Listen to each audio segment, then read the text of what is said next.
Secangkir pengharapan untuk mengawali hari ini. Renungan pagi tanggal 4 Juni. Kesehatan abad ke-19. Masa lalu yang mengerikan bagian 2. Ulangan 23 ayat 12 dan 13 berfirman.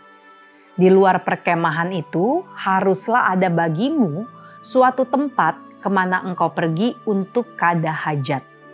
Di antara perlengkapanmu haruslah ada padamu sekop kecil. Dan apabila engkau jongkok kada hajat, haruslah engkau menggali lubang dengan itu dan menimbuni kotoranmu. Anda mungkin menganggap ayat di atas sebagai ayat renungan yang aneh. Tetapi Tuhan peduli dengan setiap aspek kehidupan kita. Jika orang-orang di sepanjang sejarah mengikuti perintah Alkitab tentang kesehatan masyarakat, maka cara itu telah dapat menyelamatkan jutaan nyawa dari penyakit dan epidemi. Jika itu adalah nyawa pasangan atau anak-anak Anda, pasti Anda akan melompat-lompat memuji Tuhan untuk ayat-ayat seperti Ulangan 23 ayat 12 dan 13. Sanitasi merupakan salah satu aspek masalah kesehatan di Amerika pada abad ke-19. Bahkan rumah-rumah kelas menengah dan atas pada umumnya masih memiliki jamban terbuka pada pertengahan abad tersebut. Kota New York misalnya hanya memiliki 10.388 jamban atau ruangan toilet pada tahun 1855. Dan rembesan jamban yang menumpuk menyebabkan beberapa masalah bakteri yang harus diperhatikan di air sumur. Mengenai sampah, kota-kota tidak memiliki sistem untuk pengolahannya. Sebagian besar sampah berakhir di jalan dan menjadi tempat pesta pora babi-babi liar. Pada tahun 1840-an, kota New York memiliki ribuan babi liar yang tidak diawasi untuk membantu menangani masalah tersebut. Tentu saja, kotoran kuda yang ada di mana-mana menyebar terbawa air di sepanjang jalan-jalan yang umumnya tidak beraspal saat cuaca basah dan hancur menjadi debu beraroma kuat yang berterbangan kemana-mana saat cuaca kering.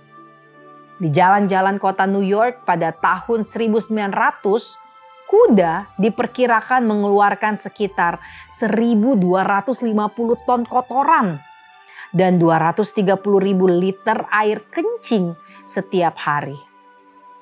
H.L. Mencken menggambarkan sebuah kota di Amerika sebagai kota bau busuk yang pekat. Dan kehidupan di pedesaan tidak jauh lebih sehat. Sebagian besar rumah dikelilingi oleh hamparan lumpur dan pupuk kandang.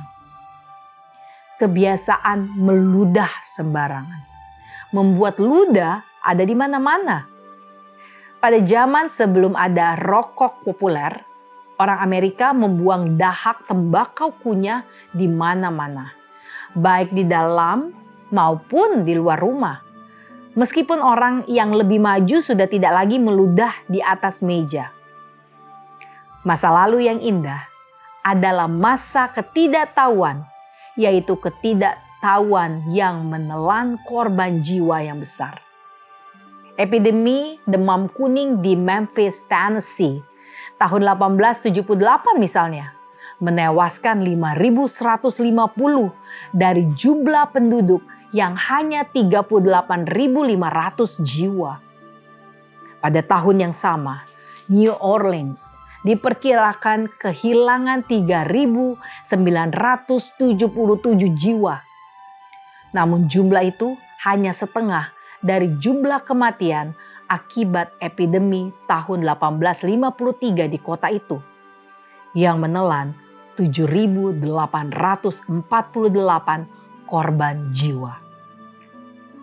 Orang-orang mengaitkan demam kuning dan epidemi lainnya dengan udara yang buruk yang oleh pihak berwenang disebut miasma.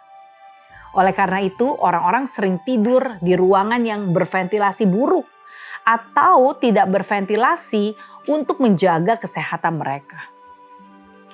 Terima kasih Tuhan untuk hal-hal sederhana dalam kehidupan seperti air bersih dan udara segar.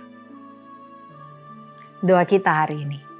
Tuhan, kami bersyukur atas pemeliharaan-Mu.